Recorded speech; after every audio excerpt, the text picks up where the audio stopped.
Kalau begini ceritanya, apa-apa rangkul-merangkul yang kalah pun jadi menteri. Besok-besok tak perlu ada pemilu. Tak perlu ada pilpres, gantian aja. Betul, saya setuju.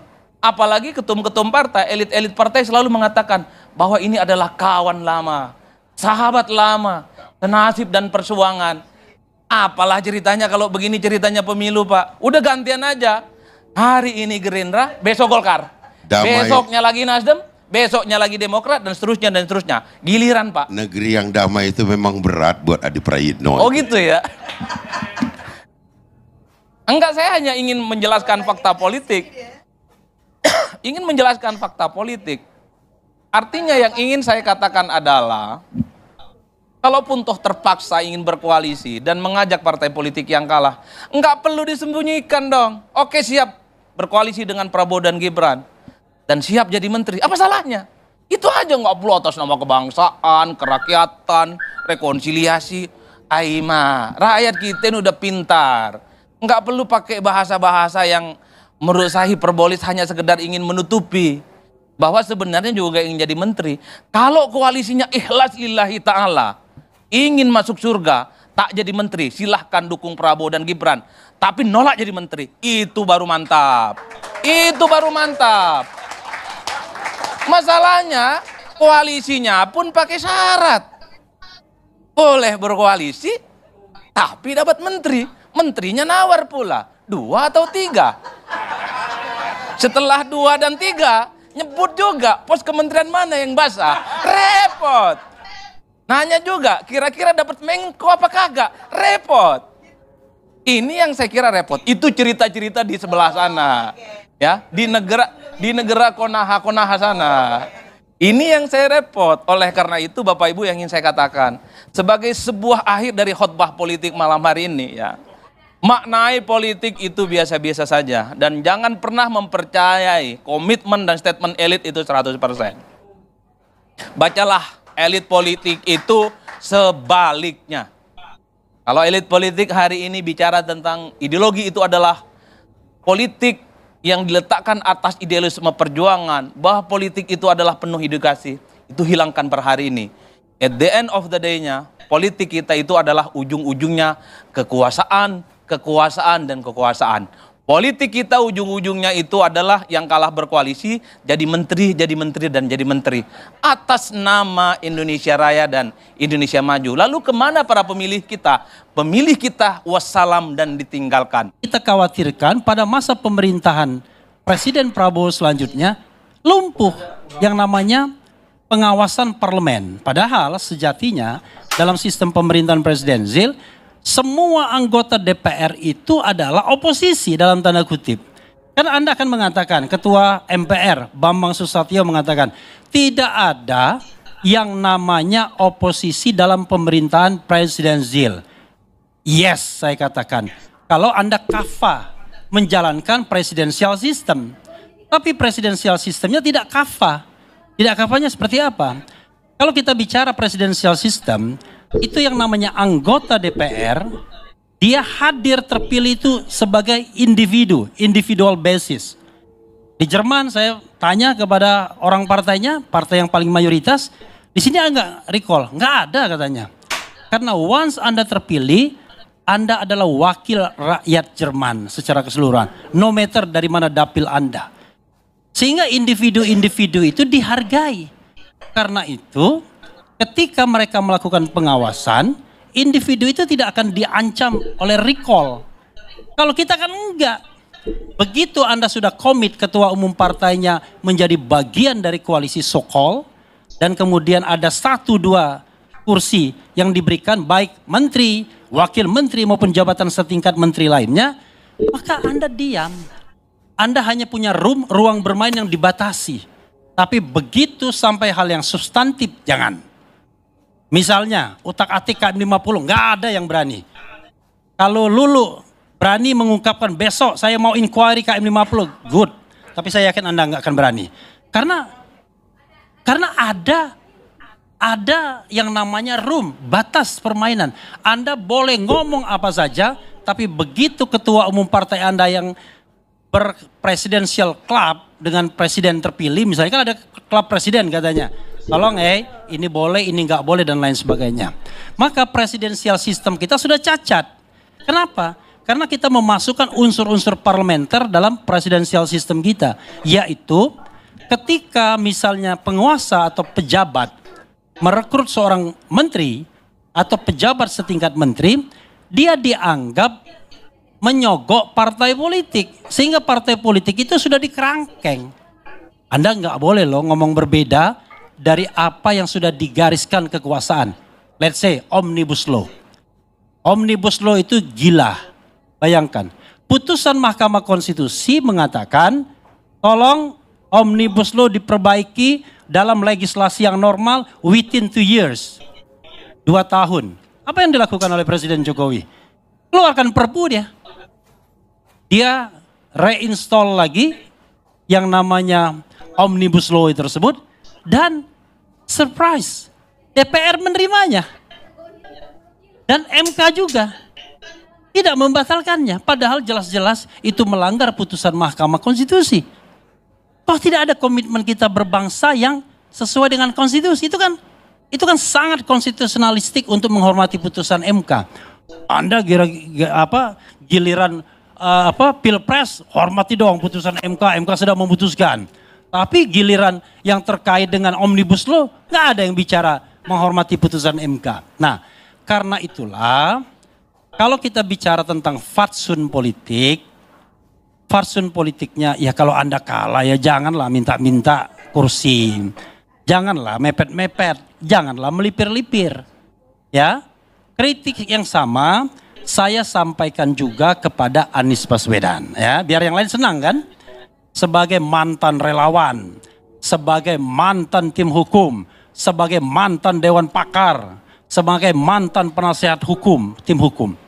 Ya, ketika Anies ditanya, gimana kalau misalnya ada tawaran dari Prabowo Subianto? Dia bilang, ya orang undangan saja belum. Nah, saya kritik itu. Saya bilang kemarin di TV One, saya bilang dia kan individual. Dia tidak memerlukan raker untuk mengatakan iya dan tidak untuk beroposisi. Beda sama Ganjar. Ganjar memerlukan raker untuk mengatakan iya dan tidak.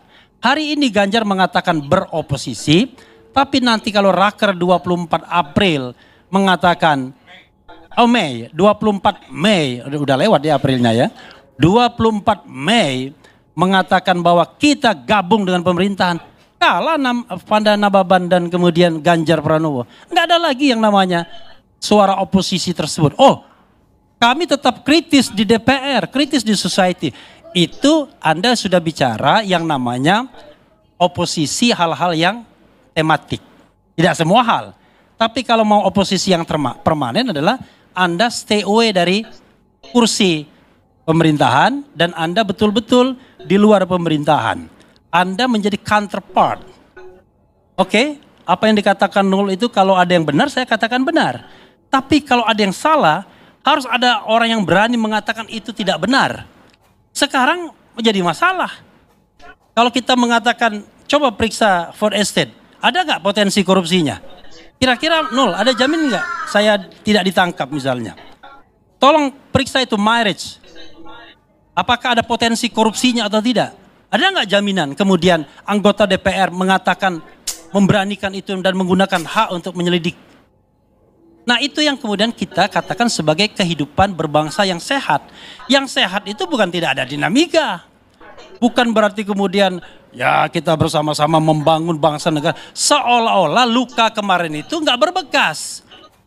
Kalau kita kembalikan pada relawan, ada beberapa relawan yang saya ajak misalnya, ya tetap berbekas. Saya juga agak terhenyak, ini mohon maaf dengan Pak Barus ya, dengan Bro Barus. Kita sedang berjuang di Mahkamah Konstitusi. Ini kawan sudah mengucapkan selamat. Loh, kita ini sedang berjuang mengatakan bahwa pemilu ini curang. Pemilu ini cawe-cawe Jokowi. Apakah dibenarkan? Dibenarkan sama MK. Memang Jokowi cawe-cawe. Cuma itu bukan pelanggaran hukum, tetapi pelanggaran etika. Kita mengatakan pemilu ini curang, terbukti gak? Terbukti, paling tidak 3 orang.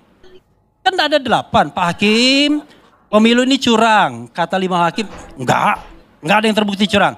Kata 3 hakim, ada. Paling tidak soal bansos, pengerahan aparat, dan kata Hakim Harif Hidayat, semua dalil terbukti.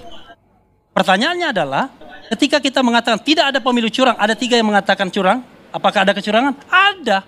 Nah, apakah luka itu, atau katakanlah hal-hal yang menganga itu kita tidak perlu evaluasi dan tambal?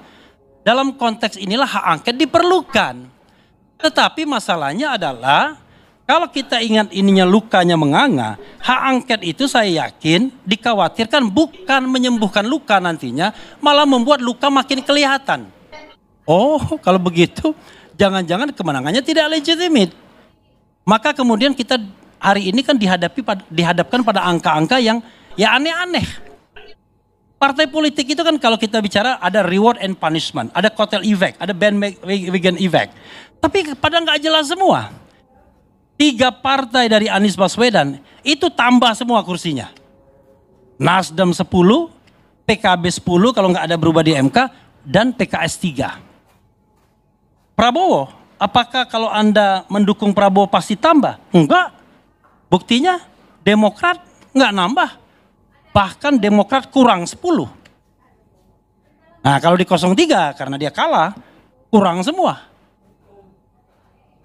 18 kurangnya PDIP dan P3 kurang 19 alias tidak lolos parliamentary threshold. Nah dari sana saja sebenarnya kita lihat, ini sebenarnya rakyat ini memilih siapa sih? Anda mengklaim bahwa Anda didukung 58%, tetapi yang terjadi adalah kok distribusi 01 naik semua. Di 03 turun memang. Tapi di 02 turun juga ada. Dan Gerindra sendiri sebagai partai yang paling sah. Kalau kita bicara tentang kotel effect. Ternyata nambahnya cuma 8 kursi saja. Kan aneh kan? Kursi Gerindra itu cuma 16%. Prabowo 58%. Berarti 42% dinikmati partai lain. Termasuk partai di 01 karena mereka mengalami peningkatan kan kalau kita bicara mengenai suaranya. Oke. Saya mau sedikit Bentar, kalau gini. itu. Kan saya kan tidak pernah membantah tadi. Jadi nanti silakan. Yeah. Tergantung Bang Garni ya. Nah, karena itu menurut saya ke depan ya memang ada yang namanya koalisi yang sifatnya ideologis. Ada yang sifatnya strategis. Dan susahnya adalah pragmatis hari ini. Kalau kita lihat warna partai politik, sebenarnya kan nggak jelas saja. PKS yang mestinya doing kanan, ya kan? Harusnya kan gabungnya sama PKB. Tapi so long time PKB sama PDIP. Selalu minoritas ya presidennya. Sekarang jangan berbangga kita. Tidak ada partai besar di Indonesia. Tidak ada. Semua partai di Indonesia itu partai menengah. Tidak ada. Karena kalau partai besar itu partai yang menguasai parlemen 50% plus 1. Itu partai besar. Partai yang bisa kontrol pemerintahan. Tapi partai sekarang, partai rame-ramean. Karena itu caranya adalah agar pemerintahan selalu didukung, maka yang terjadi adalah elitisasi partai politik. Maka benar yang dikatakan Bambang Pacul itu, udahlah. Yang namanya politik Indonesia kan tidak tergantung Lulu, tidak tergantung Bro Barus, tidak tergantung Pandana Baban, tidak tergantung Nul. Tergantung pucuk pimpinan-pimpinan partai politik. Ketika sekjen partai politik bertemu untuk mendukung hak angket, itu baru level sekjen. Belum kata akhir di ketua umum partai politik. Megawati sampai sekarang kita nggak tahu dia dukung hak angket apa enggak. Karena no voice, nggak ada suaranya. Sementara partai 01, partai yang saya dukung kemarin, bukan saya dukung. Maksud saya paslonnya yang saya dukung kemarin bilang begini, pakai requirement. Kami mau, tapi kalau situ duluan. Nggak lari namanya. Kalau kita mau berjuang menang atau kalah itu soal lain. Toh tidak ada juga hal yang kita korbankan. Seandainya kita yakin bahwa pemilu ini securang-curangnya, segentong-gentong babinya, kan begitu. Tetapi karena kita sendiri pengen lihat kiri kanan, maka yang terjadi adalah ya sudahlah. Kita manfaatkan politik hari ini, siapa tahu seperti kata Adi tadi, Anda nggak usah perlu menang dah kalau untuk ikut dalam pemerintahan presidensial ini. Kekuasaan di dunia manapun harus dikontrol. Anda yakin bahwa Prabowo negarawan yang sesungguh-sesungguhnya? Enggak yakin saya. Boleh dong saya mengatakan enggak yakin? Dari mana ketidakyakinan saya? Track record. Track record kan bisa menunjukkan itu. Ya kan? For estate, marriage, kemudian bagaimana perdebatan. Sakit hati betul. Dinilai 11 misalnya. Masa begitu saja dimasalahkan misalnya. Nah, tetapi sebagai warga negara, walaupun dalam hati saya nggak percaya dengan pemimpin ini, tapi saya harus hormati proses electionnya. Nanti kita lihat, mudah-mudahan saya salah. Refli Harun salah, menyesal kamu tidak mau gabung dengan pemerintahan. Ternyata Prabowo Subianto presiden yang baik, Gibran Rakabuming presiden yang baik. Mereka pantas 20 tahun berkuasa. Mudah-mudahan begitu. Tidak usah ada penilaian-penilaian sepihak terhadap apa yang dilakukan orang lain, tapi bila keyakinan kita pun tidak boleh dibantah, maka keyakinan orang lain pun harus kita hormati. Keyakinan tidak dapat dibantah. Saya kira itu. Jadi begini, berdebat nggak apa-apa. Jadi beliau dengan pernyataannya is okay. Tapi saya hanya ingin menyatakan satu fakta ya, bahwa pada malam itu berkumpul para relawan di Diponegoro 10 menantikan pengumuman. Begitu kemudian kalah, tentu sebagai manusia biasa kan pada down. Di tengah down itu makin down lagi. Ketika partai koalisi buru-buru menyatakan, mengucapkan selamat pada kawan lama. Ya kan? Jadi gini, nah, jangan dulu mengatakan itu ucapan selamat kepada kawan lama. Begini. Pak, bahwa saya tidak membantah Anda loh. Saya tidak membantah Anda. Tapi saya perlu klarifikasi tapi karena Anda saya katakan ngomong bahwa duluan. itu. Saya tidak membantah Anda. Saya tidak membantah Anda. Oke, saya ubah. Mengucapkan selamat. Oke. Gini, kenapa saya katakan kawan lama? Surya Paloh sendiri kan mengatakan, wah kawan kita jadi presiden. Benar nggak? Pada saat kapan? Pada saat dikunjungi di Nasdem. Iya kan? Masya Allah. Ucapan selamat itu saya ingat betul bahwa kami ucapkan selamat kepada KPU, kepada paslon, dan kepada tunggu dulu, biar kelar ini, kepada pemenang versi penghitungan KPU. Jelas loh, ada versi. Ya gini. Pak, jadi enggak, Bung Refli. Kita udah terima itu, tetapi gini, Anda harus dengarkan juga psikologi politiknya dong. Yang seperti ini perlu disampaikan kepada masyarakat. Oh iya, tetapi coba lihat, hai masyarakat ya, apakah ketika Nasdem menyampaikan pada tanggal 20 Maret itu sesuatu yang proper atau tidak? Apakah itu tidak melemahkan perjuangan? Padahal pada waktu itu kita sedang berjuang. Masih ada Mahkamah Konstitusi. Karena ada ruang-ruang yang akan hilang. Saudara-saudara sekalian, kelihatan betul bagaimana pragmatisme partai politiknya. Sangat pragmatis partai politik. Tidak menghargai masyarakat yang mendukung, tidak menghargai relawan yang mendukung, tidak menghargai lawyer yang mendukung, tidak menghargai perjuangan daripada itu. Cukup. Kita tahu itu. Hal yang buruk sekali. Dan hari-hari terakhir ini Anda bisa lihat siapa yang pragmatis atau tidak. Siapa yang pragmatis adalah yang ingin memanfaatkan pertengkaran antar masyarakat. Yang pragmatis adalah yang ingin memanfaatkan cukup. siapa yang Sudahlah, kita kan paham itu. Itu yang pragmatis.